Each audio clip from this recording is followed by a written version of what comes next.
Party चाहती थी कि मुज़ाकराती अमल आगे बढ़े। जब बातचीत नतीजा खेज होने लगी तो इमरान खान ने क़त्ल ताल्लुक़ कर लिया। पीपी रहनुमा कमर ज़मान कायरा का बोल के प्रोग्राम बस बहुत हो गया में इंकशाफ। कहा कि जिसने जुर्म किया है उसे सज़ा मिलनी चाहिए। इमरान खान नफरत की सियासत को लेकर चले, इक़्तिदार में रहना ख्वाहिश थी।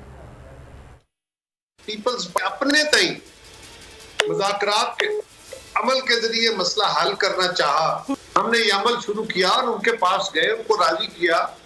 तो पीपल्स, हम तो चाहते थे कि ये मुज़ाकराती अमल आगे बढ़े, हम मसले को बिल्कुल करीब ले आए। और जब बिल्कुल एंड दो चार हाथ जब के लबे बाम रह गया, जब सिर्फ इस डेट पे तय होना रह गया, उससे पहले खान साहब ने क़त्ल ताल्लुक़ कर लिया।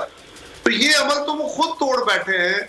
अब वो किससे मुज़ाकरात करना चाहते हैं ये भी अभी तक वाज़ेह नहीं है। कानून के मुताबिक जो कानून कहता है वो उसकी उनको सजा मिलनी चाहिए। जिसने गलती की है, जिसने जुर्म किया है, उनको सजा मिलनी चाहिए। खान साहब ने नफरत की इस सियासत को जो उसको हथियार बना के वो चले कि लोग उनसे सीटें लेने गए थे, किसी असूल और नजरिए पे तो थे नहीं। ना खान साहब का कोई नजरिया और असूल था, वो तो इक़्तिदार में रहना चाहते थे।